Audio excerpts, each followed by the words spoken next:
Baik, terima kasih atas waktu dan kesempatan yang telah diberikan kepada saya. Perkenalkan, nama saya Yorinta Foni, NPM 2010-5086. Pada kesempatan ini, saya akan menjelaskan 4 kurikulum.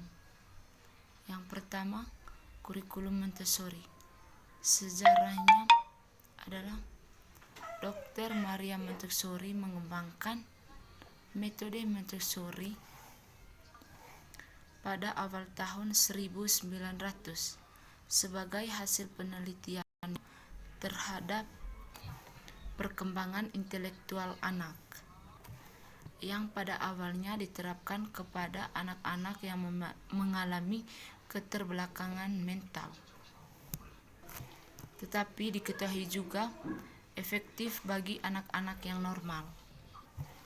Awal perhatian Montessori lebih pada anak usia prasekolah.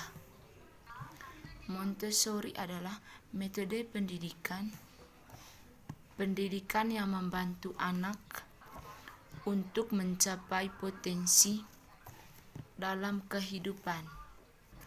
Metode ini juga menekankan pada kemandirian dan keefektifan anak terhadap dengan konsep pembelajaran secara berlangsung melalui praktik dan permainan kolaboratif.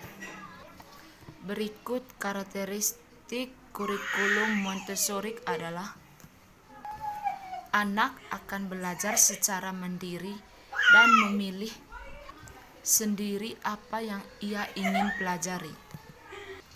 Yang kedua, di kelas anak akan belajar masing-masing atau secara kelompok dengan materi atau kegiatan yang menjadi pilihan anak. Melalui metode ini pun anak dapat mengoreksi dirinya sendiri dan anak juga bisa menjadi lebih paham atas kesalahan yang telah dilakukannya dan cenderung lebih puas saat berhasil melewatinya. Anak pun cenderung tidak memerlukan motivasi dari pendidiknya. Itu sebabnya sekolah dengan metode ini tidak mengenal dengan adanya reward atau hadiah untuk anak dan punishment atau hukuman untuk anak. Berikut keunggulan dari metode kurikulum Montessori adalah: anak dapat membangun dan mengembangkan keahliannya terlatih sejak usia dini, mampu mengembangkan kemampuan sosial yang multi-usia, melatih anak untuk disiplin, penekanan pada proses pembelajaran secara mandiri, sehingga diyakini untuk membangkitkan kepercayaan diri anak. Berikut peran guru dalam kurikulum Montessori. Yang pertama adalah guru mengamati saat anak memilih materi yang dibuat untuk memahami konsep atau keterampilan tertentu. Yang kedua, sebagai guru akan menawarkan berbagai materi atau aktivitas yang sesuai dengan usia anak, serta mengamati, memandu, memperkaya pengetahuan, dan memberi penilaian terhadap anak. Dengan cara ini, anak-anak diharapkan dapat menemukan, mengeksplorasi, dan mengembangkan potensi mereka masing-masing. Yang kedua, kurikulum Bankstreet adalah sejarah kurikulum Bankstreet adalah model ini dikembangkan oleh Sprayquit Mitchell pada tahun 1878 sampai 1987 dan Caroline Pratt yang dengan mendirikan Play School yang disebut sebagai sekolah pengasuh pertama di Amerika Serikat. Pendekatan pembelajaran pada model pendekatan Bank Street adalah anak-anak merupakan pembelajar, pencoba, dan penjelajah. Anak belajar juga dalam interaksi lingkungan. Pendidikan dari pendekatan Bank Street mendorong perkembangan anak secara keseluruhan untuk bertanggung jawab dengan dirinya sendiri, keluarga, dan masyarakat. Berikut karakteristik kurikulum pendekatan Bank Street adalah: yang pertama, terfokus pada tema yang menarik bagi anak. Masyarakat merupakan lingkungan pendidikan, bermain dengan material yang bersifat buka dan tutup. Anak dapat untuk bebas memilih permainan sesuai dengan keinginannya. Fokus utama pada pendekatan Bank Street adalah perkembangan bukan sesuatu yang terjadi pada anak-anak, melainkan hasil interaksi anak di dunia sosial dan fisik. Tujuan dari pendekatan Bank Street adalah mengembangkan kreativitas anak pada dini, mengembangkan sikap kompetensi anak, dan dapat melatih anak untuk bertanggung jawab. Berikut peran guru dalam pendekatan Bank Street adalah: yang pertama, menciptakan lingkungan belajar fisik dan psikis. Yang kedua, guru harus kreatif. Yang ketiga, guru harus berperan sebagai fasilitator. Yang keempat, guru membangun hubungan dengan orang tua anak dan dapat bekerja sama. Dan guru menyiapkan bahan dalam proses pembelajaran berlangsung. Yang ketiga, kurikulum Reggio Emilia. Berikut sejarah singkat dari kurikulum Emilio adalah: pendekatan Reggio Emilia ini berkomitmen untuk menciptakan kondisi pembelajaran yang akan mendorong dan memfasilitasi anak untuk membangun kekuatan berpikirnya sendiri melalui penggabungan seluruh bahan, bahasa ekspresif, komunikatif, dan kognitifnya. Reggio Emilia ini adalah suatu sistem yang kompleks, namun sangat menarik perhatian dunia pendidikan anak usia dini selama 50 tahun terakhir. Pendekatan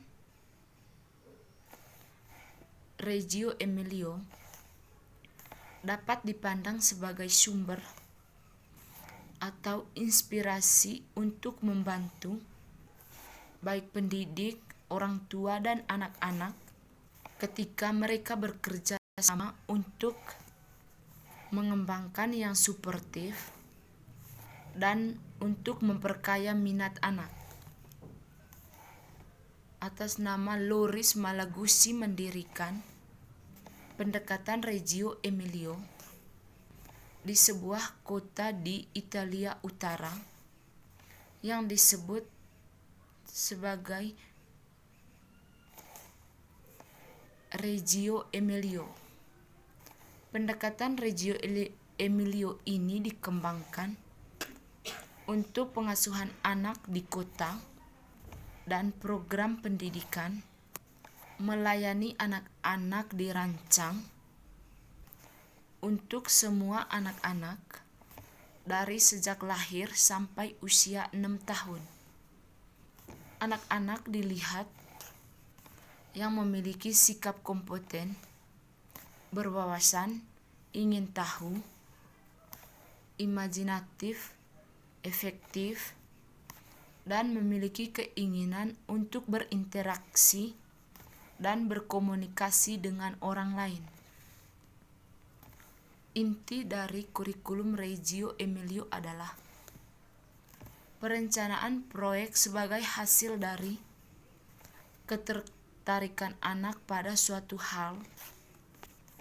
Hampir setiap pengalaman yang membangkitkan minat anak dapat menjadi dasar proyek.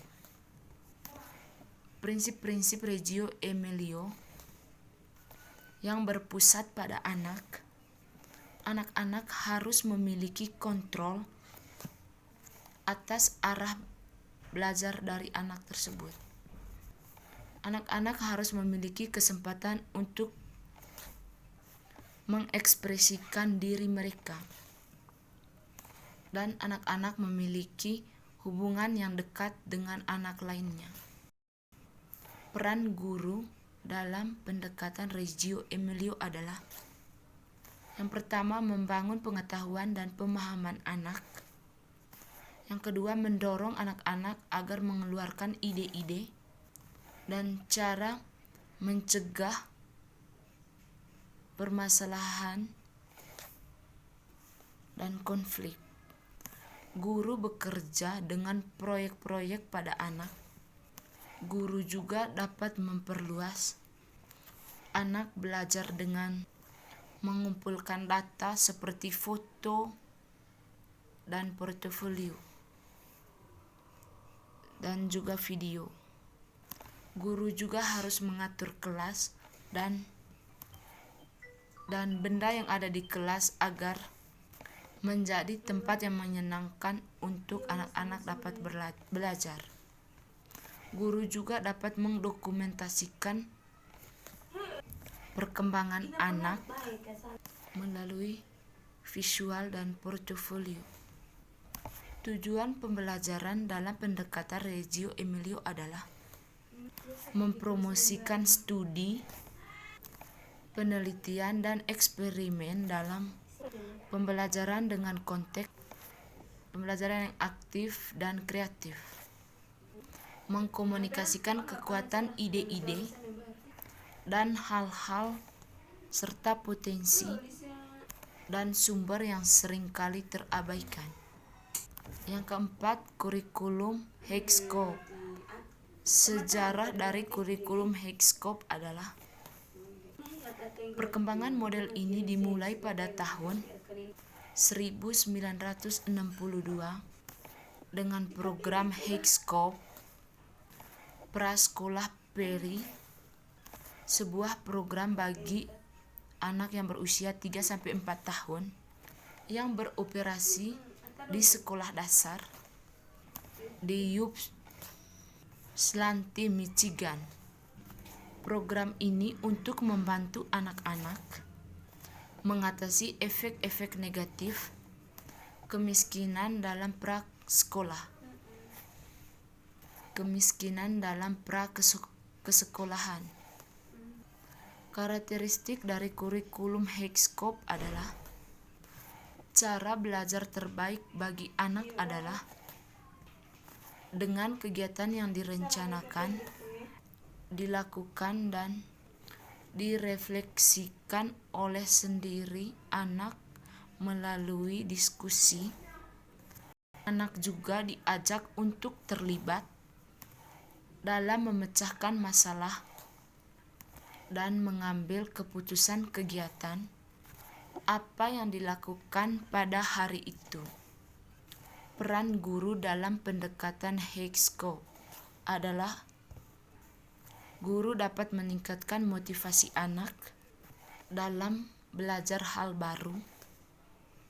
Yang kedua, guru dapat mengamati ketertarikan anak dalam hal belajar, dan guru dapat menyiapkan lingkungan belajar untuk anak, dan juga guru dapat berinteraksi dengan anak.